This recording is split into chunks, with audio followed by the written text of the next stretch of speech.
Hello, everyone, and welcome back to Big Mike Sports. We are Atlanta born, Carolina raised, Detroit driven, and I'm your host, as always, Big Mike. The one and only. That man himself.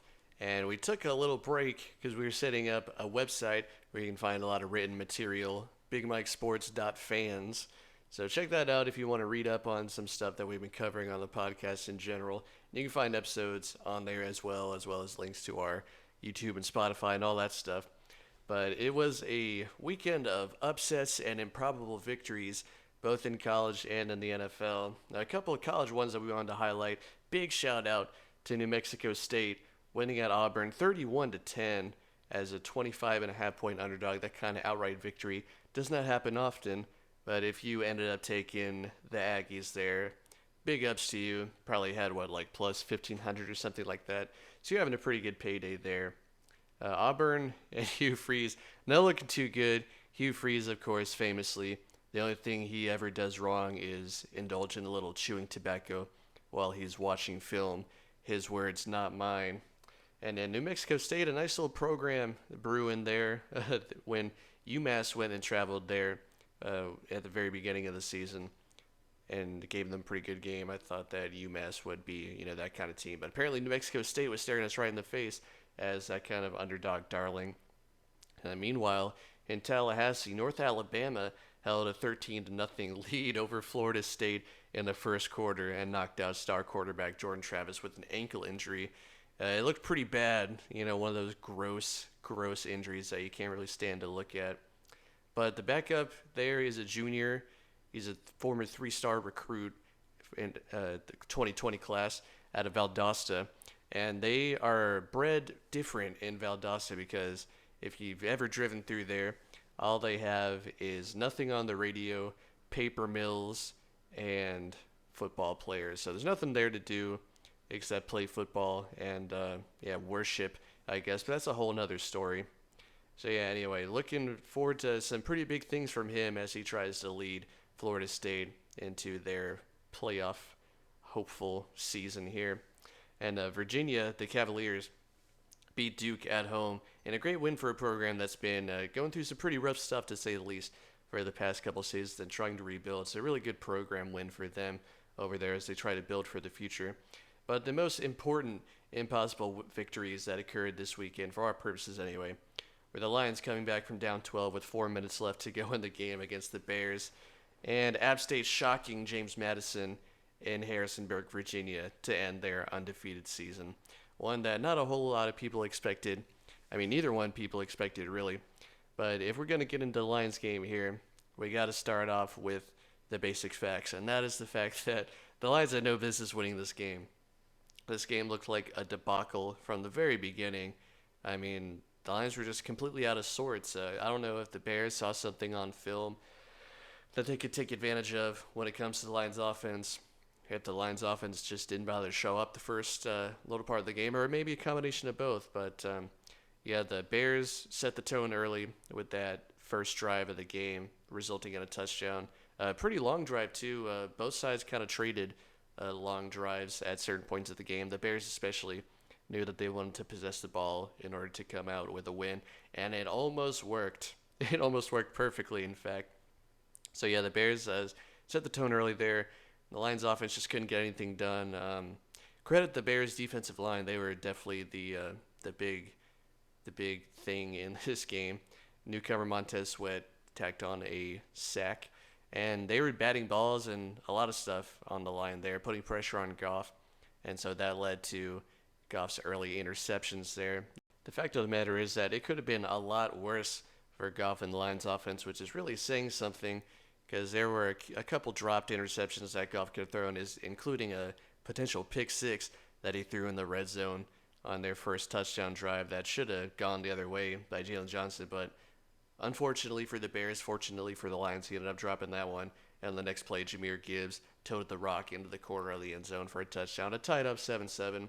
The Bears answered with a field goal, and the Lions came right back to end the half with a touchdown by Amon-Ra St. Brown on the pass from Goff. So it seemed like the Lions kind of recovered and they had their everything going finally. maybe it was their time to take control of the game with their domination of the middle eighth, which is something that a lot of coaches will go on and on about how important it is. But on the ensuing kickoff, the Lions then proceed to fumble it, and from there it was kind of a disaster in the third quarter. Luckily, the Lions defense was able to make a few stops and force field goals to keep the game from getting too far out of hand. And yeah, that was just kind of the story of the game for the Bears as far as they were concerned. The Bears were able to get a lot of field goals, and the Lions were able to keep them out of the end zone. So the Lions defense being able to kind of hang on a little, I guess, kind of bend don't break sort of thing, waiting for the offense to just sort of get something going. It was it was pretty bad at the beginning of the fourth quarter when the Lions offense immediately went 3-and-out and handed the ball right back to the Bears. At that point, it was already a 9-point game, and they were really lucky that the defense was able to come out and force another field goal to keep it to a 12-point game with 4 minutes left to go. So definitely not the end of the world, but definitely a pretty low probability of winning at that point. At that point, the Bears had a 98.2% chance of victory with 4 minutes left to go in this game. But the Lions offense was somehow able to put it all together and go on a long touchdown drive. And just Goff finally, something clicked with him because he was just able to hit all of his receivers in just back to back to back. And they marched right down the field and scored really quickly on the 32-yard pass to Jameson Williams. Finally, good to see him being able to connect on those deep passes like that. He's got, I think, 11 career catches, if I'm not mistaken, and 3 or 4 of them are touchdowns. So whenever JMO touches the ball, there's a good chance that it's going to go to the end zone on one of those deep bombs like that. And then the Lions were able to force an immediate stop on the Bears, forcing a 3-and-out, only 15 seconds coming off of the clock because of the Lions' uses of their timeouts, and then an incompletion by Justin Fields on third down there. And then the rest was history, as they say, as the Lions were able to march down the field once again and score with very little time left on the clock, less than 30 seconds. Then the first play from scrimmage for the Bears, trying to lead a comeback after blowing the game. Oh yeah, the Lions got that 2-point conversion to make it a 3-point game. So you're trying to march down the field, get a field goal to tie it up or a touchdown to win. And the very first play of that drive, Justin Fields gets strip sacked. The ball gets kicked out of the back of the end zone by the tackle for a safety. And at that point, the game was over. It was a very interesting way to end a game because, that score happened to put them at 5. And then the Bears immediately had to kick the ball right back to the Lions, who just kneeled it down to take the win. Very just insane win by the Lions. I mean, you're lucky that they won, or you're happy that they won, rather. But it's not the way you necessarily want to win, especially against this kind of team. You want to kind of put them away early and not really let them get into the game. But while I was writing the article about this game early on, I thought I was just chalking this up as a bad loss for the Lions. I didn't think that they were going to come back in this one. And I thought this was just going to be another wake-up game where, kind of like the loss to the Ravens, where you just got to get back and realize, you still got a while to go before you get to where you want to be. You got to kind of take this one and learn from it. And they'll still be able to learn from it, that's for sure. But, just the kind of resiliency that the team showed, that's really important to carry over into the future. So, just the fact that this team can be down at any point and still come back and win when, the time comes is something that should give you a little more enthusiasm about their chances. So it's kind of a mixed bag there. You don't want to see them have to come from behind like that, but just the fact that they were able to is reassuring so that, at any point in any game, they can still come back and win. Plus, you're really happy to see Fields end up losing this one because he was dancing on them after his longest run of the season so far on a little 30-yard scramble. Yeah, he was dancing after he got the first down there. So nice to see him crying at the end of the game after, being so brash and everything like that. So good win for the Lions. They're going to bring this one into Thanksgiving where they come back at home once again against a Packers team that did grind out a win against the Chargers. But, we've seen the game before where the Lions were able to go into Lambeau and take care of business. Of course, the refs tried to give the Packers as much as they could, and there were a couple flashes where it looked like maybe the Packers could come back and win in that one. But hopefully it won't be like that, and the Lions will be able to put them away and maybe have a little Thanksgiving blowout. I think there was one season, a a few years ago by now. But I think that the Lions were playing the Eagles on Thanksgiving, and they completely throttled them, which was one of the most special Thanksgiving games that I've ever seen the Lions play. So we're hoping that maybe something similar will happen where they'll be able to take care of business against a divisional rival like that. It would definitely put a nice spin on the rest of the season as we continue to hopefully watch the Lions win in the playoffs. Now, for another game that joins the club of absolutely improbable victories with huge swings in the game, it would be this App State game against James Madison, the most important game of the season for App State so far, and their most impressive win, really.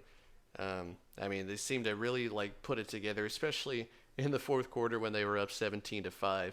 They did let James Madison get back into the game a little bit towards the end to force overtime, but App State ends up coming out on top after forcing James Madison to kick a field goal on their first possession in overtime, which they then answered with a touchdown to walk off with the victory on James Madison's home field, spoiling their undefeated season. And setting up James Madison to visit Coastal Carolina in what will be their de facto bowl game. And ironically, that game, James Madison will have the opportunity to help send App State to the Sun Belt Championship game, as if they defeat Coastal and App State beats Georgia Southern at home, which is something that's never a guarantee. In that situation, App State would advance to the Sun Belt Championship, which would be a pretty crazy turn of events. Because if you've seen previous episodes of the program, there was one point where I didn't think App State was going to make a bowl game at all. Right before the homecoming game against Southern Miss, they were set up for that game, which was an easy game on paper. Didn't turn out to be that way in real life, as App State had to come back from behind to win that one. But these App State games are never easy, apparently, this season. They always have to do something crazy in order to win. At least the games are always entertaining. But that whole gauntlet of Marshall, Georgia State, James Madison, and then now Georgia Southern, I thought it was going to be really tough because Marshall has always had that really good defense. They've kind of fallen apart late season. Marshall has to just kind of getting kicked over by everybody. It was not a very close game in that game against Marshall for App State, so it was a nice win for them there. They took care of business against Georgia State in pretty incredible fashion. Georgia State has a decent team, but apparently nobody ever shows up to their games, especially on a rainy day like it was there. And then App State comes in and kind of dominates James Madison for a little while, and has just enough grit to pull out the win there. So to be able to go 3-0 so far in that little string of games that I thought was going to be really tough, where I didn't know if they were going to win a single one, to set them up for this game against Georgia Southern to potentially go to the Sun Belt Championship. What a turn of events for App State. No matter what happens in this Georgia Southern game, although you do want them to win that one, obviously, because it's been a little while. There's some bad blood there because Georgia Southern has sent App State reeling back when App State was really good. So you definitely want to beat up on your rival there who's taken so much away from you. And, it's never a guarantee there. So hopefully they win there. But in any case, this little run of games is boding really well for App State's future as they go into the future seasons with this little core that they have. The defense really put it together in this game. Apparently, App State moved to a little bit of a 4-2-5 defense with that safety, that second safety in there to kind of add some speed to the defense. And it really showed in this one. Of course, there was a real defensive struggle on both sides. And the other side was able to really run the ball early. So that opened up the passing game for both teams. That's kind of all that they were really able to survive on for a little while. But yeah, App State opened it up a little bit, getting that 17-5 lead, and then James Madison came storming back after the stadium was completely silent for a lot of the second half. But in that fourth quarter, they made it a game. They tied it up. The fans were all about it, but then App State was able to make that stand in overtime to end up winning the game. So yeah, App State's now bowl eligible at the very least, so that's reassuring. James Madison, of course, not being able to go to a bowl game this season, but like I said, that Coastal game is going to be kind of like their bowl game where they're going to give their all. Coastal will be at home, but they are coming off a pretty bad lost on the road to Army, 28-21. So who knows exactly how they'll be feeling in that one. I think that might be Grayson McCall's final game as a Chanticleer also. Well, at home anyway. I think they'll end up going to a bowl game. But yeah, big game. There's going to be a lot on the line, a lot of pride on the line for the Dukes as they try to finish this season off strong and kind of make a statement after getting upset by App State here.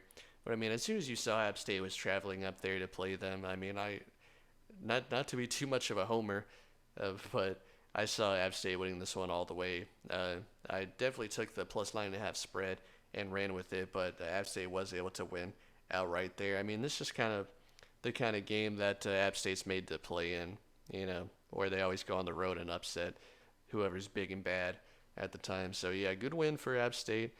Good sign for the future, especially with Aguilar. He's already pretty good this season as just a freshman.